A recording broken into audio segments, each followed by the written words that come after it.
Well, good evening, ladies and gentlemen. For those of you who have just witnessed the seventh round TKO Tank Davis over King Ryan Garcia, and I'm not going to spend too much time on this fight.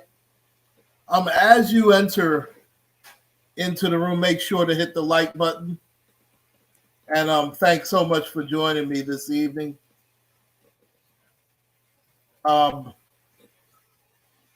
This I had predicted Tank Davis knockout by 10. And I wasn't that far off. Well, I was about three rounds off. But the turning point in the fight was actually in the middle of the second round. Ryan Garcia lunged, throwing that vaulted left hook. He missed. Tank Davis checked him with the left hook, caught him clean, and knocked him down. That was the first knockdown of the fight.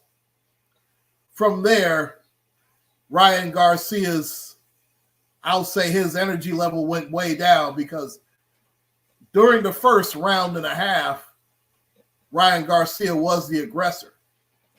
I mean, as you know, Tank Davis is a notorious slow starter in all of his fights. And there was nothing different here. In fact, the first round really was a nothing. I gave it to Garcia because he was the more active fighter. He put on the most pressure. And there were some instances, especially at the beginning of the second round, where he was trying to bully Tank Davis a little bit. But unfortunately for Ryan Garcia, he had a lapse in judgment, and he got sloppy with the left hook. I mean, he swung and missed, and Tank Davis countered him with a left hook of his own, and down went Ryan Garcia. And from then on, he became much more cautious. In fact, in my opinion, too cautious. And Tank Davis became the aggressor. And then, when you fast forward to the seventh round, if you remember, I don't know how many of you guys go back to remember when Oscar De La Hoya fought Bernard Hopkins. Bernard Hopkins hit Oscar De La Hoya, who happens to be the promoter for Ryan Garcia. Hit him with a shot to the solar plexus. And Oscar De La Hoya had almost the same type of reaction. It was not as, I want to use the proper word, it was not as delayed as Ryan Garcia's was, but right away, in Oscar De La Hoya's case, he knew that he was got with a shot to the solar plexus, and it sort of paralyzed Oscar De La Hoya, the golden boy, so to speak. And after that, it was all over. And if you remember, I mean, he was so disappointed, and he was like, darn, he got me, and I'm cleaning it up, obviously, for YouTube. But here, Garcia got hit with a vicious left hook to the body, to the solar plexus, the left solar plexus, and Garcia went down, I would say about 30 seconds later, and he could not get up. He could not answer the bell, and that was the end of the fight. A TKO, seventh round, for Tank Davis. And with this, to me, especially when you look at the landscape of boxing right now, obviously no Errol Spence, no Bud Crawford so far. What's supposed to happen after the fight is there will probably be an announcement that they will fight sometime in June. I'll believe it when I see it. I mean, right now, I mean, I don't even know if there's even a market for those guys. I mean, neither one of them have been impressive in their last few fights, really. And the only fights that we want to see is them fight each other. And Bud Crawford is now 35, I believe, and Errol Spencer's 33. So there's that. They could, I mean, for all we know, they're probably past their primes. And I'm just disappointed. This is the problem with boxing. This is why this fight was so anticipated. Both of these men are in the primes of their careers. Ryan Garcia is only 24 years old. Tank Davis is 28 years old. In fact, how time flies. I remember when Tank Davis was a very young champ at the tender age of 22, 23 years old. And now at 28, he's still very much in his prime, but you can make the case he's somewhat of an elder statesman when it comes to being the headliner. In fact, he's probably, after this fight, he's the pound-for-pound king in the sport of boxing, in my opinion.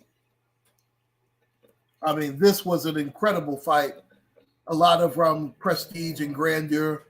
If you saw the fight, they interviewed both Sugar Ray Leonard and Manny Pacquiao. A lot of star power there. You saw that Floyd Mayweather was there for the fight. It was good to see that they patched up whatever differences they had. And if you saw after the fight, after the knockout, Floyd and Tank embraced, and you could see him whisper, "Thank you." So he definitely was a great student when it came to the sport of boxing. He listened to Floyd Mayweather. I mean, they obviously didn't agree with everything, but you have to look at Tank Davis. At least he didn't go the Adrian Broner route. We see how that looks. Adrian Broner, as we know, once he departed Mayweather Promotions, he thought that he was greater than, and that did not work out well for him.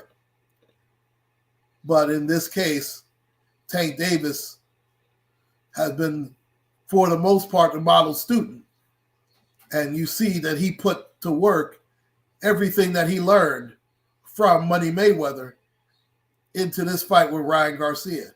Now, Garcia, definitely the future is still bright for him. I mean, it's obviously not the end of the world. We know Canelo Alvarez lost to Money Mayweather at 23 years old, and he's been amongst the pound-for-pound leaders for well over a decade. So we know it's definitely not the end of the world when you lose at 24 years old.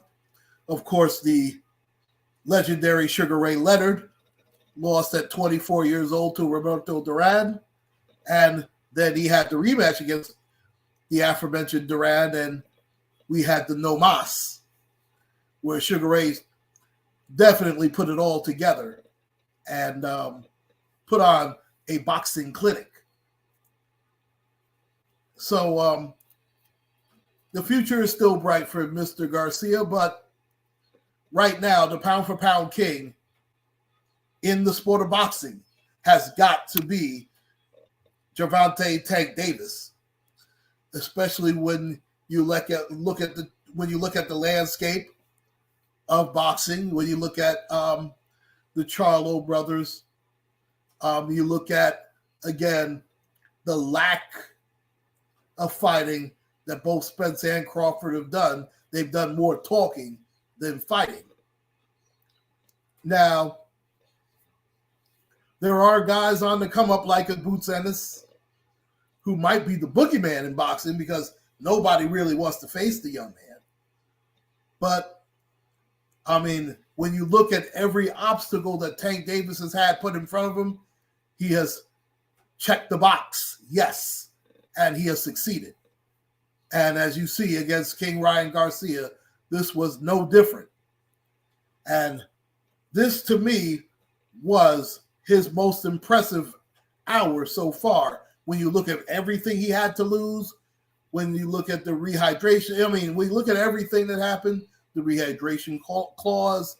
I mean, these guys are both putting their undefeated records together at the height of their careers. They had everything to lose, really not much to gain. No championships on the line, but this is definitely for bragging rights and for prestige. And Gervonta Tank Davis has proven that he is indeed the pound-for-pound king in the sport of boxing as of right now, 2023, April 23rd. I mean, now we're obviously past midnight. And once again, Tank Davis with the TKO over King Ryan Garcia in the 7th round. Very impressive. Left hook to the left solar plexus. A wonderful fight. And we look forward to seeing what is in store for both of these young men's future. Thanks so much for joining me, ladies and gentlemen. UncleClaude signing out. Take care, stay safe, and God bless everybody. And congratulations to the real face of boxing right now, Gervonta Tank Davis. Good night, everybody.